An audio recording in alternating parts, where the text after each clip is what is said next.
Ngayong araw nga, samahan nyo muli kami dahil magluluto nga tayo ng sisig na talong. Tingnan nga natin kung masarap nga siya. At eto nga mga mare, pumunta na rin sila sa kabila para linisan nga yung mga paliguan nga ng itik nga natin dito. Hanggang ngayon nga mga mare, marami pa rin talagang hindi nakakaalam na meron ng sariling paliguan yung itik nga natin. Hindi nga kasi ang dahilan kung bakit nagpalagay nga tayo ng poso para hindi nga sila maubusan. Hindi rin naman nagugutom yung mga itik natin mga mare kasi napakarami rin talagang pagkain nga nila. Nakakatawa nga dito, tingnan nyo naman nga at tinatabunan pa nga yung mga itlog nga nila, abay ayaw nga pakuha. Kaya lang simula kasi nung nangyari yun, hindi na rin talaga dumama yung mga itlog. Mga itlog man nga sila, paunti-unti na nga lang din mga mare, kaya naman hindi na rin talaga nakakaipon. Nung nalagyan nga na ng tubig, ayan nagsipaglangoy na nga yung mga itik nga dito. Ang sarap nga sigurong iatsara nga itong mga papaya natin. Tingnan nyo naman kasi sa sobrang dami nga nila Dahil nandito naman nga sila mga mare, kaya sabi ko kumuha na nga sila ng talong kasi marami pa rin talagang bunga nga mga mare mga talong natin dito. Tapos ang gaganda nga rin ng bunga kaya dito ko na nga lang din sila pinakuha. Kailangan na nga natin magtanim pa nga ng maraming nga talbos ng kamote lalo kapag mag-aalaga nga tayo ng itik. Ay baboy pala mga mare, o siya eto't nakakuha na nga silang talong. Tingnan nyo ang ganda nga ng bunga at eto nga mga papaya ang lalaki na nga rin. Pagkatapos kasi dun sa bakod ay dito naman nga tayo mga mare para maayos nga rin dito kasi napakaganda rin naman dito talagang magtanim lalo ngayong tag-ulan. At eto na nga naguhukay na nga sila dito dahil malapit nang matapos mga mare. Ulungan naman nga kasi ng baboy ang aasikasuhin pagkatapos nga nito. Sa paunti-unti nga natin ginagawa matatapos nga rin lahat yan. May nakita na nga si tatay na bilihan nga ng baboy mga mare at ayun nga ang kukunin nga natin. Natuwa naman nga ako nung nakita ko ang nakabota nga itong si tatay. Kasi napakadalang din talaga na nakikita mo ang nakabota si tatay dahil mas gusto niya ang nakaapak. Dahil nga matatamahan nga itong bakod nga natin, itong mga kangkong natin kaya naman inilipat nga nila. Napansin ko nga rin mga mare, mas magandang ang ilagay na nga lang dito yung kangkong at dito na nga rin sila maghahalo para mas malapit. Bukod nga sa siling berde, meron nga rin tayong labuyo mga mare kaya naman tingnan nyo naman napakagaganda, parang candy na nga rin dito. Nakarating na rin pala sila Eric kaya naman ako na nga lang ang bibili, kasama na nga lang ako kay Ran kasi pupunta nga siya sa Centro Mall. Nung natutuwa nga ako sa tanim nga natin sa kabila mga mare, sabi ko mas maganda yung ganitong binhi. Eto nga't bumili na nga ako, kung nasan nga ako nandun nga rin si Agatha, parang buntot ko nga to kaya sumama rin. Eto nga't naghahalo pa nga rin sila dito. Kailangan kasing matibay etong poste natin mga mare para magtagal. Dahil nakwento ko naman nga sa inyo, pansamantagal nga ito mga mare. Bukod nga doon, magkakaroon na nga tayo ng bakod, magkakaroon pa nga tayo ng balag kasi nga eto't pwede pang ang paggapangan ng patola, sitaw, upo. Lahat nga ng gumagapang ay pwede ngang mapakinabangan yung bakod nga natin. Pagkatapos ko nga bumili, ayan dumating na nga rin kami, nasikaso ko na nga rin agad. Salamat nga po pala sa nag-comment na masarap nga daw itong sisig nga ng talong kaya naman susubukan nga rin natin. At kung magkamali man ako, pagpasensyahan nyo na nga rin. At eto nga si Eric, nagsaing na nga din. Tingnan nyo naman nga yung apoy natin, napakaliyap talaga. Sa araw-araw talaga, hindi talaga pwedeng wala kang matutunan. Tulad nga nito, hindi ko rin talaga alam na pwede nga pala tong gawing sisig. Pero dahil nga sa inyo mga mare, nalaman ko kaya maraming salamat sa inyo. O siya, pwede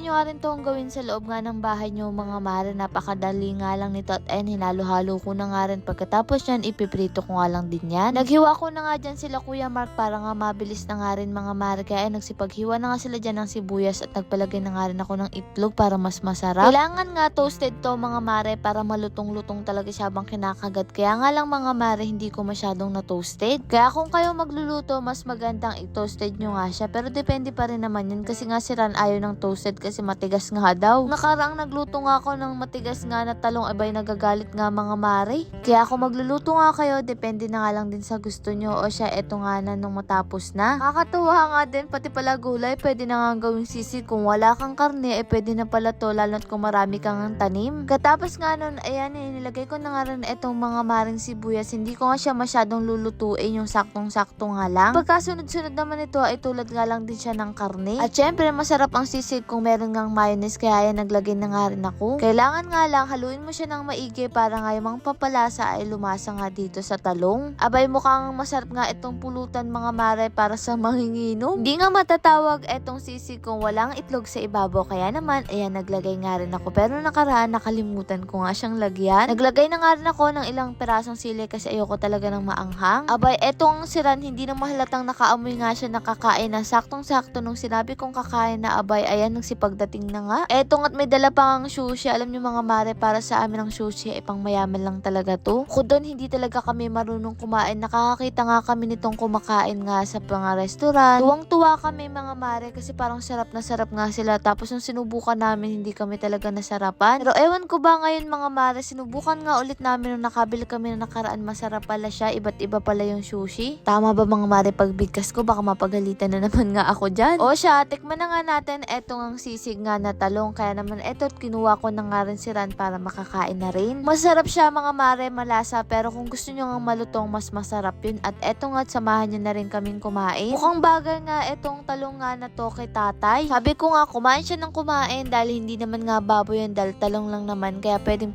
nga sa kanya. O siya, eto, pagkatapos nga rin, kumuha na nga rin silang ng ipa o bumili para nga ilagay nga doon sa mga itik. Di na rin kasi talaga maiwasan na hindi nga maputikan ito. Paano ba naman tuloy-tuloy ang pag-ulan nga sa atin? Kaya naman nga mga mare, kailangan nila tong asikasuhin pagkatapos nga ng bakod sa kabila para nga sa ganun masinop nga rin yung mga itik nga dito. At ayan nga, naglalagay na nga rin dito si tatay. Wala na rin talaga kasing mabilihan nga mga mare ng mga giniikan dahil hindi naman nga sakahan nga ngayon. Sabi nga namin, hindi na rin kami magdadagdag nga ng itik, tama na nga to. Ang pagkakaroon nga ng itik ay malaking responsibilidad nga. Malakas nga rin sila sa pids, kaya sabi namin tama na yan. O siya, eto nga si Kuya Richard, abay kala mo ditong si Tarzan. Kumukuha lang naman ng patola. O siya, eto't meron nga silang nakuha dito mga maring patola, pinamigay nga daw nila. Pagkatapos nga dito mga mare, kanina umuwi na nga ako. Pagkatapos nga nun, maya lang ay meron nga dumating. Sila ate nga na nagpa-picture nga nung nakaraan, bumalik nga sila, taga Nueva Ecija pa nga sila, kaya naman shoutout nga sa inyo. Ayun nga, tinuturuan ko pa nga si mama mag-walking nga dyan kasi nahihiya. Alam nyo na, mahihain nga din yan. Sabi nila, gusto nga doon nila makita itong girls farm, kaya naman dinala ko nga rin sila dito. Kaya maraming salamat sa pagpunta niya nga ulit dito. Ito nga yung sinasabi ko sa inyo mga mare, tuwing umuulan, ito yung problema nga namin, nababasa nga yung pintuan nga natin dito. Sakto naman habang nag-scroll ako, meron nga nag-promote nga nito na canopy at ang tawag dito, na nilalagay nga sa mga bintana, pintuan na naanggihan nga ng ulan. Alam din kasi namin na matagal pa nga ito mapapateresan, kaya naman nilagyan muna nga natin dito kasi malaking bagay nga to. Kasi nga yung pintuan natin mga mare talagang lumolobo na. Baka nga pag hindi ito maagapan, masira nga yung pintuan nga natin. Kaya naman ayan, salamat na tumating na nga ito. Medyo nahirapan nga lang din sila dito mga mare kasi napakatigas nga doon ng bato. Ako naman nga, habang busy nga sila dyan, ayan, nagkakwento nga lang ako sa kanya. Kaya lang hindi ako nakausap, kaya umuwi na rin ako. Charot. Ano ba naman kasi nananahimik ako sa atin, niyaya nga ako ni Ran. Siya kasi talaga, etong si Ran, may mga oras nga na hindi makaalis nang wala ako. Ito nga mga mamare, pinihit nga lang din nila yung tornilyo, kaya lang medyo nahirapan talaga sila dyan kasi nga ayaw pumasok. Sana nga lang talaga hindi na nga siya umanggi. Hindi talaga ang dahilan ko bakit magpapateres nga tayo, para nga sa ganun hindi na nga maanggihan nga dito sa loob kasi nababasa talaga yung loob kapag malakas ang ulan. Eto nga't gabi na nga, hindi pa nga rin sila tapos mga mare, pero syempre ganun talaga, kailangan nga tiyagain. Pero ayun, natapos din naman nga yan at eto na nga yung kinabukasan. O diba, nakabit na nga, ang ganda rin pala. I-update ko nga kayo mga mare kung okay na okay nga bilhin to, lalo na kapag naanggihan nga inyong pintuan. Lord, maraming pong salamat sa lahat ng blessing at syempre sa inyo mga mare. Paano ba yun? Bukas na lang ulit.